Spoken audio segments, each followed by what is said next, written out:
yeah, your intuition will help you with making a decision that's best for you. And your intuition will help you with the decision that isn't rooted in fear, that isn't, being misconstrued by the circumstances or whatever. And so that's another point I want to get to is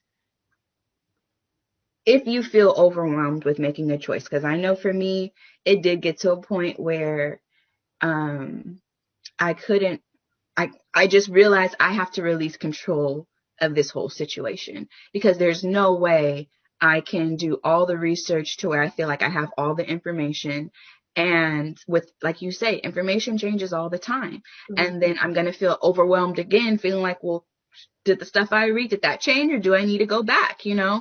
So for me, what it comes down to and how I've been coping with it is when I get those, I've been paying attention to my breath. That's thanks to you and Itzel. I really pay attention to my breath because what I noticed is I will start to, throughout the day, I could just be sitting down and I'm breathing real heavy. And I'm like, whoa, what's wrong? But I'm like, I'm nervous, I'm scared, like this is me checking in with myself. Well, what are you nervous and you scared about? And it helps me to, I'll go through the series of questions in my head, remind myself to slow down my breathing. Once my breathing slows down and once I really feel like I'm getting back in control of my breathing and my body, the things that I'm feeling scared and nervous about, they just start to work themselves out in my head, right? With I start to feel better, or I'll feel better towards a certain decision, or I'll lean a certain way. But I first have to calm all the way down. Seriously, just calm down and recognize in this very moment, I am okay. I'm okay. I can make a choice right now, versus I have to make a choice or I'm not going to be okay. Putting myself into that state of fear if I make the wrong choice kind of thing. Because when you're in fear, you do one of three things, right? You either run away, you fight that, or you get paralyzed and freeze. And so that's not the best time to make the most important decision, whatever it is that you choose to do, whether it's medical procedures, whether it's doing something that makes you feel very uncomfortable, depending on what's going on in society right now. And that's when you're thinking, okay, before I get myself into that situation, before I get into this type of the breathing, that intensity, let's just get away from that and be in the moment to run that through your head where you're actually safe, because that's where most therapy kind of work it out, right? They kind of make sure that when you talk about it in therapy, that you are literally physically in a safe space, and they guide you through that, and then work the way through your thoughts, through everything, to talk you through to where you understand and you can actually go through those emotions again and relive that maybe. But you're in a safe place, literally in a safe place where nothing can harm you. And so that may be the best decision, because a lot of times because we mentioned in our previous talk, the quality of life is by the way we talk. And a lot of times when we talk, we may be in fear when we have that frequency of breath that increases, or that we feel like we don't have a choice. Right? The choice, the illusion that something's gonna happen based on what we're told in the media, based on what we're told by other people, then in itself adds on another layer that we have to make a choice within that choice. Right? Because when we talk about medical procedures, shutting down, all these different things that happening all over the world and in different states and different countries, because if we're really to talk about it, I mean, Texas is fully open now since Easter. The stadium is packed, jam-packed for that one game. I can't remember what game it is. I think it's a baseball game. It's baseball season, right? I don't know. You're asking the wrong person. Yeah, so bad at sports, so it's all good. But if you heard about it, Google that or search that, because if you don't search for something, you don't know it. But the thing is, everything is a learning moment. Everything changes, especially this year. Literally every single day, every single week changes so much that it puts us in a discomfort zone that makes me feel like we're like a little rabbit like running around. But it's almost as if life is telling us, this is how I view it. Life is telling us, yes, let's get uncomfortable to get back into a rhythm that makes sense. Because we've Mm. been so enclosed in our homes or whatever it is that now it's time to kind of get out there, time to understand what's comfortable for you, what's uncomfortable for you, depending on where you're at, what state you're at. You mean like state of residence or like state of mind? State of Both. both, because that's what I would say too. I feel that with there is an overwhelming amount of choices to be made right now. Seriously, you know, before COVID happened, I know one of the most overwhelming choices on our plate was where are we going to move? Because we wanted to move somewhere where we could kind of still have this Bay Area culture and feel kind of thing, but we didn't want to pay Bay Area prices, you know. then, and then COVID comes, and now it is really causing us to look at things differently and how communities support one another and how it's not just about the money anymore. It's we knew we wanted the Bay Area culture, but I think it is also causing us to think about the things that we like around the Bay and to go to the state of mind and physical state of making tough choices. I'm sorry, she's making the cutest faces. Of making tough choices. And I want to say this in a way to where it really helps people, because I know in our own home, I can tell when we don't need to make any choice right now because we are too stressed. Like going back to, you can tell the quality of life by the way someone talks. I can tell my husband won't come out and say he's stressed out until like a while later. I can tell when his stress is first kicking in by the energy he carries with him and the way he brings it into the house. And then I can start to see, it's crazy, but I swear to you, when me and him are off balance, like within our own stress levels and stuff, the house reflects that. And it's just the craziest thing. And then the kids start to act certain ways. Like, like I can tell we must be really stressed out right now because all of a sudden the youngest one will start just getting super whiny and crying and she'll even tell you, I don't know why I'm crying, but clearly she's stressed out about something. Yeah. The oldest one, she gets like spacey when things are getting overwhelmed. Like she can't focus enough to make a decision. That's so interesting. Like It's that energy just like yeah, exudes all around. everywhere. And I mean, I think this is a human nature thing. I don't think it's just my household. I definitely think it's a human nature thing. But because in my house, we've made it to where we talk about these things, I noticed an energy shift. I noticed you kind of carrying yourself differently. I noticed the girls have been acting this kind. Have you noticed the girls have been acting like this? What's going on with the house? Why are there clothes all over the place? Like, what happened? That's so interesting. Yeah.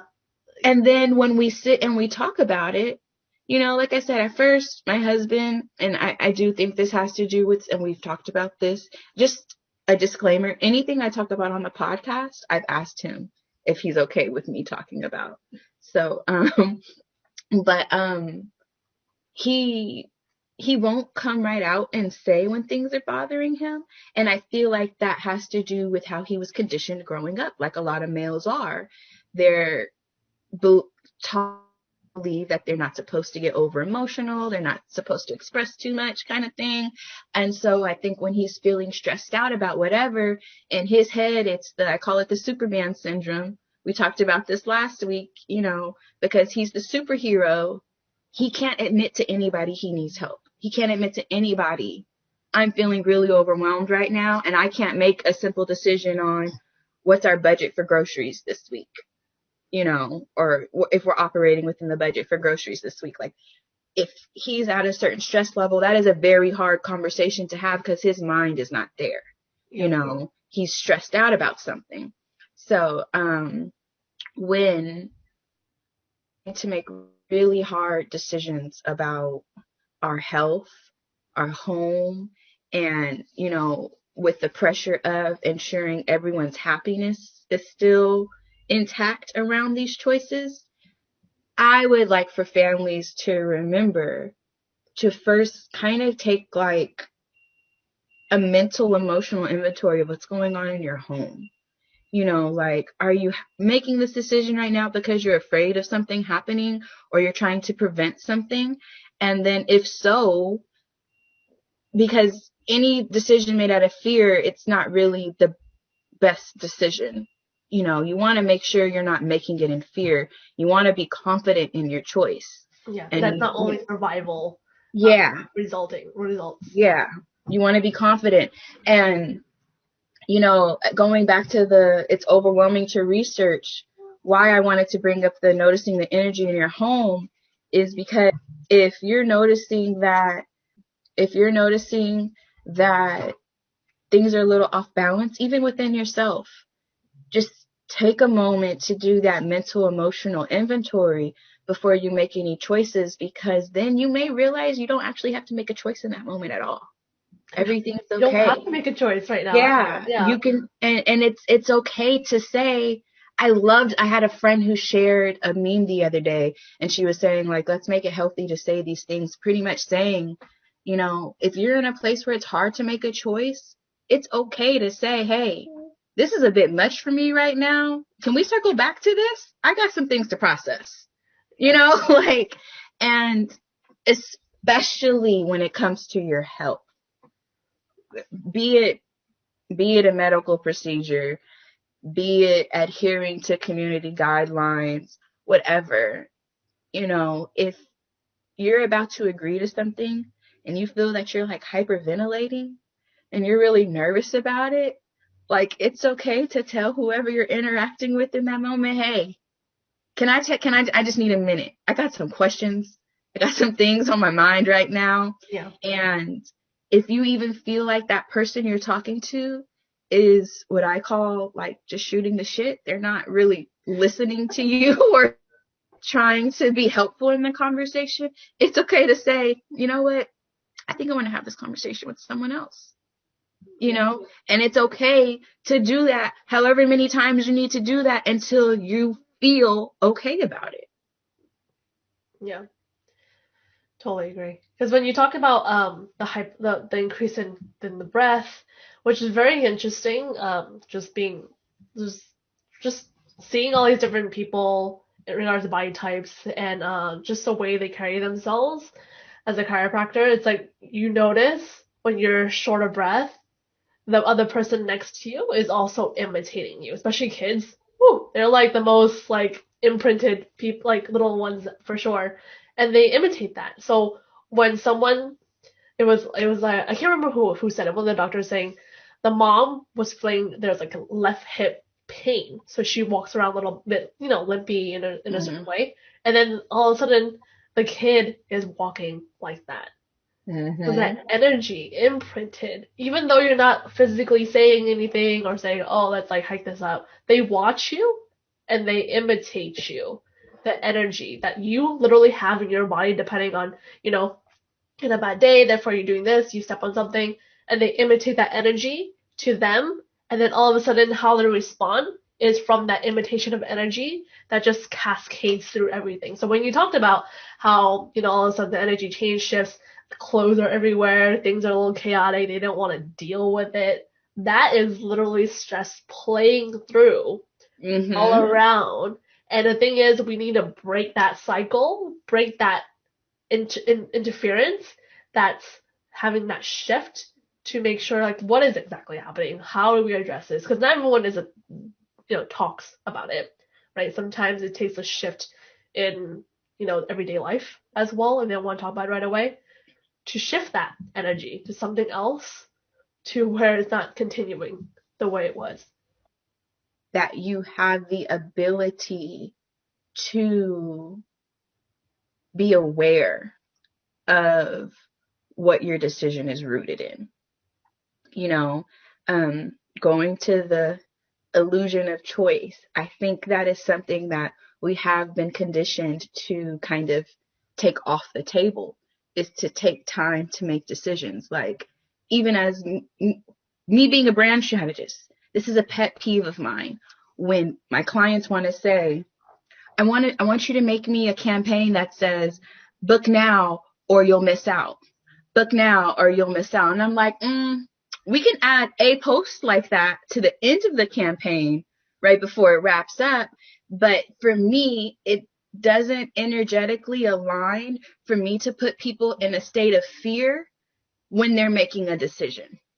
Yeah. I would rather create a branding campaign that educates people on what it is you're offering, that meets them where they are. So, with you being a chiropractor, I would like to create a campaign for you that says, have you been feeling like something's just off and you just don't know what?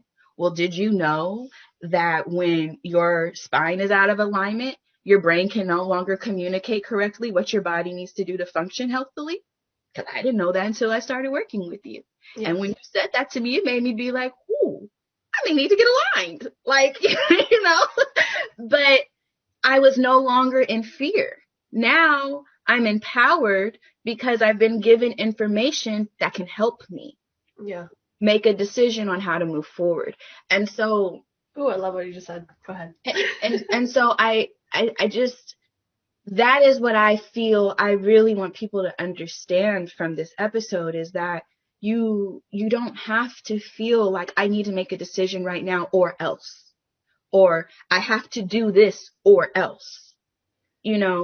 I think decision making is so much more powerful when you say, I'm doing this because I'm going to get closer to the result I'm after, and I feel really good about this choice. Exactly.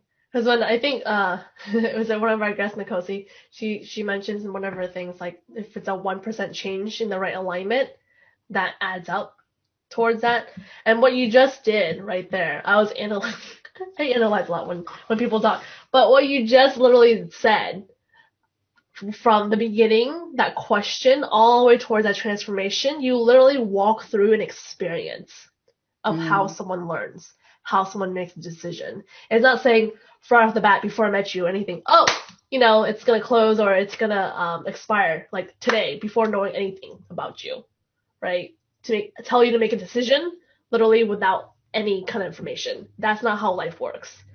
Literally, life is the experience. And you take a person through an experience to let them know what's going on. So you ask them what's going on, you initiate the conversation, you give them the details, then you talk about exchanging that information to see how it works, how it relates to each other, and then towards the end you make the decision, right? You transfer them to something else when you went through all those different steps. It's not like it's spring season all the time, it's or winter all the time. It's nothing like that, because that's where there's seasons in life, in the year, because you go through the stage, and its season is a big way to look through that. But if you think about the moons as well, it's like a season of how things shift. And then you look through the day, the sun goes through, sunrise to sunset. It doesn't go like sunrise and that's it, or like sunset and that's it, right? It goes through an experience. And so when we talk about there's opinion, there's facts, there's decision, all these different things, know where you are in your experience and what you want from that experience, and is it aligned of what you want? If it's not aligned, let's go back into this. This is where stress comes from, right? When you're not aligned with a decision and you Yeah. hate, or you have this kind of emotion about it and you're not letting it out, and it gobbles you into this state, gets you stuck, literally stuck physically, mentally, spiritually, stuck in wherever your throat is, your spine, whatever it is, throughout your body and your mind too. That gets stuck and it manifests to chaos because it doesn't know what to do. It wants movement to get through, but you're not letting it. You're not allowing it. Therefore, everything around you reflects this chaos, reflects this this frequency that doesn't know what to do. It's almost like a globule of like swirly things, if you can imagine. And And so, Yeah. I'm glad you said that. I'm glad because you also said in your last, like the last comment you made, you were saying that when when we do have this stressful energy, it needs to get interrupted because, like you said, like you just said, it gets stuck. And so that brings up another point that was important to me for this episode was um strategies around how to get unstuck when you're stuck. And something I do want to point out, and I don't know if we said it last episode, but I feel like this is a conversation we have often of you can't heal in the environment that made you sick. Yeah, I think it was last episode, yeah. Mm-hmm. And so with that being said, if you've been getting your information from one source and it still is making you feel stressed out and you're still not feeling good about decisions moving forward, find a trusted source. And sometimes a trusted source looks like a friend who you notice doesn't seem to be as stressed out about this topic. So then you can go to that friend and say, because now, like you were just saying, Kate, in therapy, they have to set it up to where you feel safe enough to get everything off your chest. You got to feel like you're not going to be judged for what you're saying. And you have to feel like because this person isn't judging me and they care about my well being, they're going to give me solid advice to help me get out of this. So by going to a friend who you notice seems to be handling the situation maybe in a way you would like to, you see yourself ideally handling it, then approach that friend and, hey, I've been struggling with this. Can we talk about this? This is what I've noticed from me, but this is what I've noticed from you. How can I bridge that gap? What do you think I'm missing from your perspective? And that also brings up a good point is you have to be open to ideas outside of your own. Mm-hmm. When you're feeling stressed out about ideas and things, and I can say this from even just an entrepreneur perspective, you know, the times where I felt that I was most stressed out was when I felt I had to make business look like how, look a certain way. In my head, I thought success had to look a certain way. And I allowed myself to go through that for about 4 or 5 years. And then I realized I am still really stressed out. I'm not getting any closer to my goals. If I am, I'm not moving at the rate I would like to see myself. And so what that caused me to do was look around and say, well, who's doing what I want to do? And let me reach out. Let me start networking with some people. And so the advice that I got that I didn't quite like at the time because it was very different from my way of thinking was to take messy action. I'm not a, before meeting her, I was not a messy action person. Okay. If you were to tell me to take messy action, I'd laugh at you in the face and say, you're crazy. I'm not about to get out here looking like I don't know what I'm talking about. Right. Because in my head, I had to look a certain way to be successful. Well, fast forward 2 years, messy action is my favorite thing to do because it takes so much pressure off of me. I'm still moving forward. And then now it helps me, like you're saying, everything's a cycle. So I have a season where I take the messy action, and then I have a season where I can come back and clean up my mess. You Yeah. know, so now the action is no longer messy, but it got done, kind of thing. And I feel a whole lot better. I'm not stressed out about my business anymore. You tell me all the time my energy is different. I hear from other friends all the time how different my energy is. But I had to first recognize what I've been doing isn't working for me. Mm-hmm. Maybe, maybe someone else knows better than me, you Mm-hmm. know?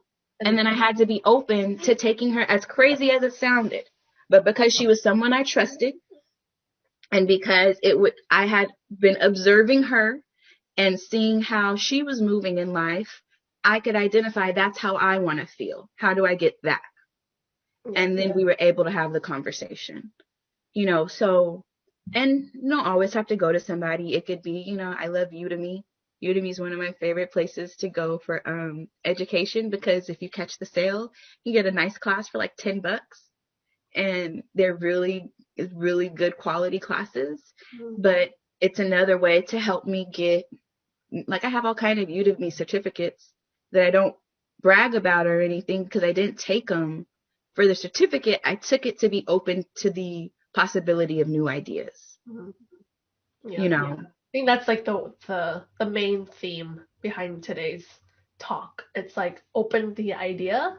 You don't have to make a decision from it, right? Open idea and just explore more into that to inform yourself if that's the route, if that's the feeling that you want from it. Because even though, Mm. because this doesn't apply for everything, it's obviously for health reasons. Because right now, when everything's all testing phase and certain things like that, it's hard to make a decision.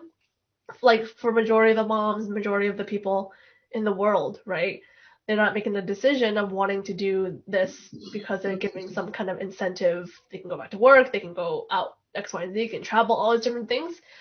Because the thing is, they're not making a decision because they don't know what's going to happen. They don't know exactly what the effect, the side effect of it is, because it's only been 3, 4 months, right? And so that's why when you can't, when you don't feel like you can make a decision, just don't.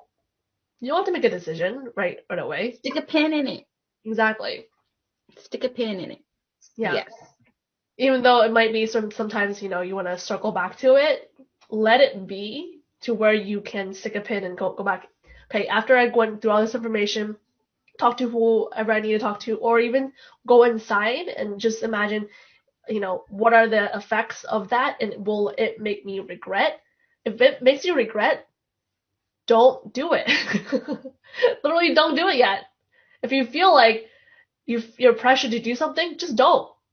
You don't have to do anything right away. And that's the reason I love talking with moms so much, and just like they inspire me every single day, every single moment I'm with them, because you see things happen and they just you I'm such an observer. I just like watch what happens when the kids do certain things, and they observe and see how they want to respond next. And Mm-hmm. sometimes it may be a messy response, but sometimes it works out the way it works out.